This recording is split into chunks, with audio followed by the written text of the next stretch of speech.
Hey, this is Skippin with another illustration breakdown.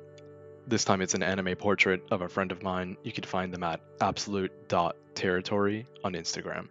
So I started the sketch out in Procreate. At the time I was only drawing by eye, and I really don't recommend doing that. You should go off of a skeletal structure, even if it's a photo, because sometimes things that look good in a photo will look a bit wonky in a drawing, and that skeletal structure will give you a good base to go off of and have your end result be much better. A positive step forward for this piece was that I did color in the sketch. I think one thing that helps you really visualize the direction you're going in is adding color to your sketch, whether it's just to plan out that color palette or really see where the shadows and highlights are going to go.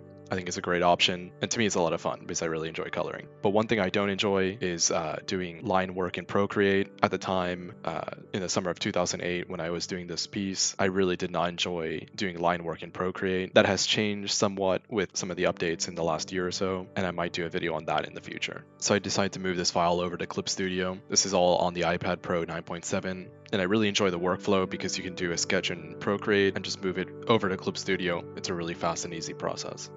So I started recording here after I cleaned up the file and got it ready for coloring. I did first pass coloring the shirt, but didn't really like it. So I did end up starting over and going in a direction that I did like a little bit more. So after starting over, I went for a little bit more of a soft cell shading technique. It's something that I really like looking at, but when I'm drawing, I always want to add more and more and more. I'm never satisfied. So it's something that's a little bit difficult to keep myself in track, but I do like the end result of it. That being said, I was still keeping a slightly painterly style. I wasn't using one color and then softening the edges and adding on top of that with like a multiply layer. I was using like a Photoshop style flat round brush or a custom brush to just stack these colors on top of each other to get the effect that I wanted. I also feel like at this time I was just not satisfied with whatever I was doing, so I kept on adding more and more and more, and that's not always the right option.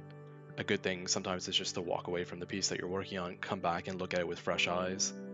Everyone has a different perspective, but for me, I think there is a point where adding more to the drawing is not going to help it. And I feel like this piece was probably on the edge of being too much or just the right amount or something like that.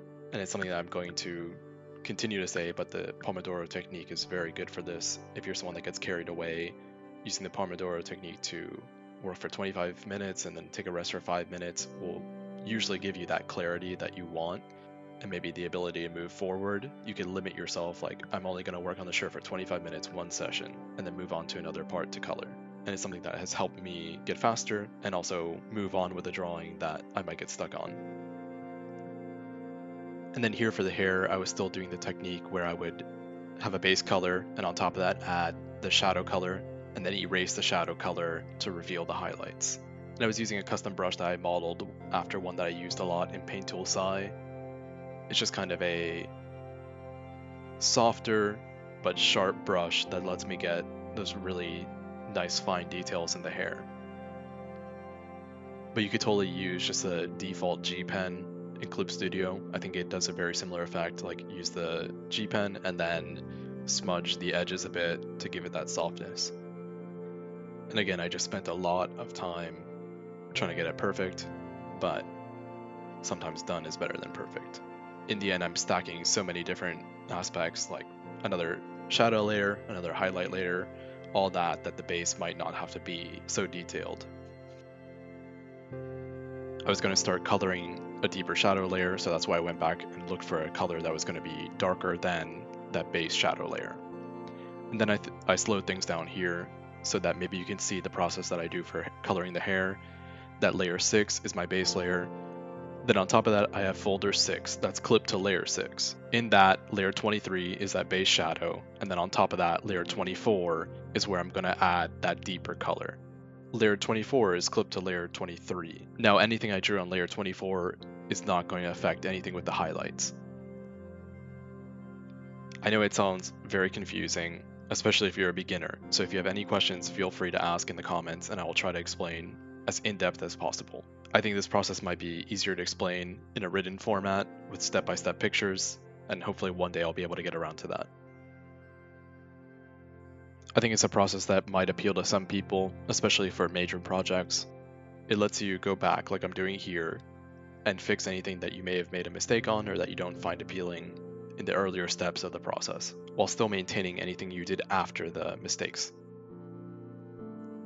I think it allows you to really shape something. You could draw in a more painterly way, but not worry about mistakes, and just make it as smooth or as sharp as you want, change colors, etc.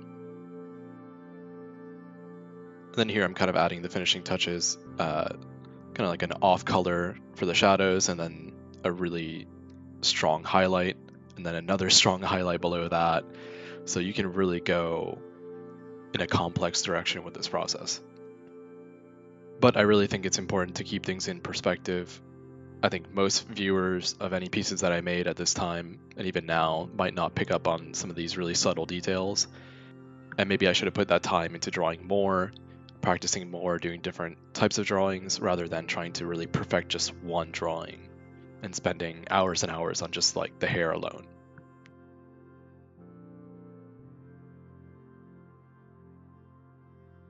And then here I started to color the skin. I was really using more of an airbrush feeling, less cell shading and more of a smooth color. I think at this point I just wasn't sure what I was doing, so I was just kind of coloring wherever it felt right at the time.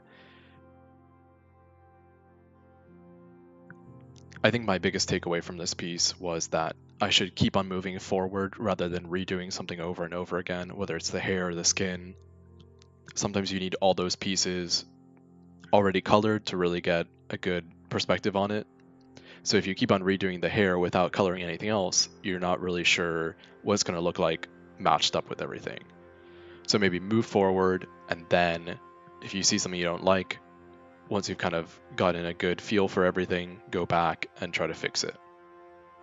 And even with going back to fix something, I think oftentimes if it's not a commercial piece, if it's not something that you're getting paid for, it's really better just to finish it, learn from it, move forward, and try to apply what you learned to something new. And that's how you're going to really build up the experience. Whereas when you're redoing, trying to make one piece perfect, it could take you a week and you're not going to learn as much as if you drew something new every single day. For me, that was a really hard lesson to learn. In the end, I'm still proud of what I made here, but I feel like if I had put more time into the anatomy and some planning for the background, less time into the coloring, I would be even happier with it.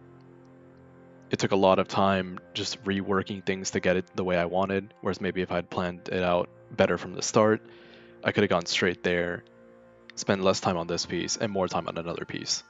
But I'm so glad that I captured most of the drawing process, all of the coloring process.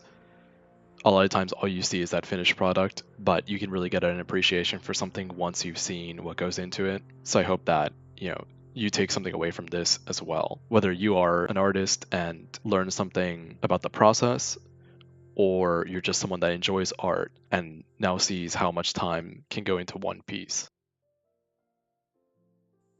And then at the end here, I just kind of brought it to where I wanted it to be, merged everything, and tried to fix any errors that I had in the scale and size of it. Also, I did want to apologize about the audio quality. I decided to use a gaming headset and microphone instead of my typical setup. It's not as clear, but it will allow me to produce these videos a lot faster, so I hope you'll understand. If you enjoyed this video or found it informative, please give it a like and pass it on to someone else who might benefit from it. I'm working on more illustration breakdowns, so please consider subscribing to watch more. Thank you so much.